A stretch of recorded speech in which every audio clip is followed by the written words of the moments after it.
साथियों, मनुष्य का मन दो प्रमुख भागों में विभाजित होता है, सचेतन मन यानी कॉन्शियस माइंड और अवचेतन मन यानी सबकॉन्शियस माइंड।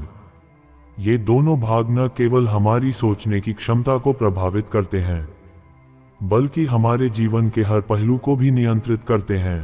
सचेतन मन वह है जिसे हम जागरूक रूप से उपयोग करते हैं, जबकि अवचेतन मन वह है जो बिना हमारे ज्ञान के कार्य करता है।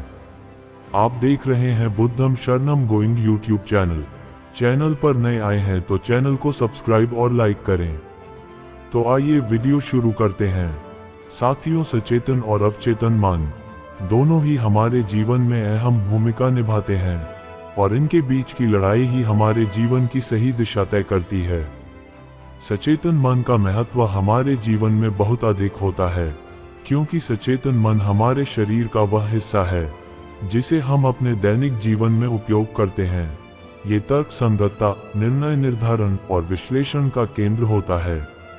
जब भी हम कोई नया काम सीखते हैं, किसी समस्या का हल निकालते हैं या किसी भी प्रकार का कोई रचनात्मक कार्य करते हैं, तो ये सचेतन मन ही होता है जो सक्रिय होता है। सचेतन मन हमें सोचने और निर्णय लेने की क्षमता प्रदान करता है।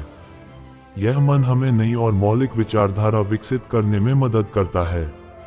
यह हमें सही और गलत के बीच का अंतर समझने की शक्ति देता है। वही बात की जाए अवचेतन मन की, तो अवचेतन मन हमारे विचारों, भावनाओं और आदतों और हमारे अतीत का संग्रह है। यह मन हमारे जीवन के हर पहलू को नियंत्रित करता है, चाहे वह हमारे विश्वास हों, आदतें हों या फिर भावनाएं। अवचेतन मन वह है जो हमें बिना सोचे समझे भी कार्य करने की क्षमता देता है, जैसे कि चलना, बोलना और सांस लेना। अवचेतन मन हमें बिना सचेतन प्रयास के कार्य करने की क्षमता देता है। हमारी सभी आदतें, हमारी सोच अवचेतन मन के द्वारा नियंत्रित होती हैं, जो हमारे जीवन को सरल और प्रभावी बनाती हैं। अवचेतन मन हमारे विश्वासों और धारणाओं को नियंत्रित करता है, जो हमारी सोच और व्यवहार को प्रभावित करते हैं। सचेतन और अवचेतन मन के बीच एक अलग तरह का द्वंद्व चरम पर रहता है। सचेतन और अवचेतन मन के बीच की लड़ाई अक्सर हमारी सोच और व्यवहार में दिखाई देती है। उदाहरण के लिए, यदि सचेतन मन कुछ नया और साहसिक करना चाहता है, लेकिन अवचेतन मन हमें सुरक्षित और स्थिर रखने की कोशिश करता है, तो यह विरोधाभास हमें अंदरूनी संघर्ष का सामना कराता है।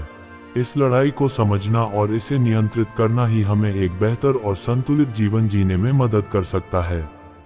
इन दोनों के बीच की यह लड़ाई हमारे जीवन को प्रभावित करती रहती है, परंतु कई बार हमें इसका लाभ भी मिलता है, क्योंकि जब हम अपने सचेतन और अवचेतन मन के बीच की लड़ाई को समझते हैं, तो हम अपने आप को बेहतर समझ पाते हैं।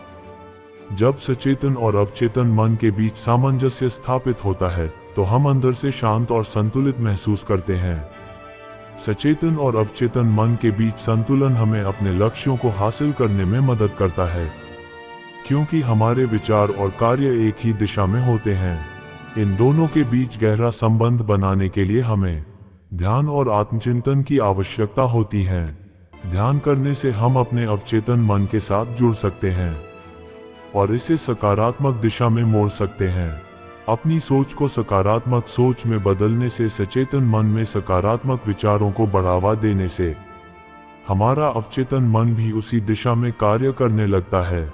नई आदतें विकसित करने के लिए सचेतन प्रयास की आवश्यकता होती है, जो समय के साथ अवचेतन मन में भी समाहित हो जाती हैं। सचेतन और अवचेतन मन के बीच की लड़ाई ही हमारे जीवन की दिशा तय करती है। यदि हम इस लड़ाई को समझते हैं और दोनों मनों के बीच संतुलन स्थापित करते हैं, तो हम एक स्वस्थ, सफल और संतुलित जीवन जी सकते हैं। अवचेतन मन की शक्ति को समझना और इसे सचेतन मन के साथ जोड़ना ही जीवन में सुधार का मार्ग है। आशा करते हैं आपको वीडियो अच्छी लगी हो। फिर मिलते हैं अगली वीडियो में। धन्यवाद।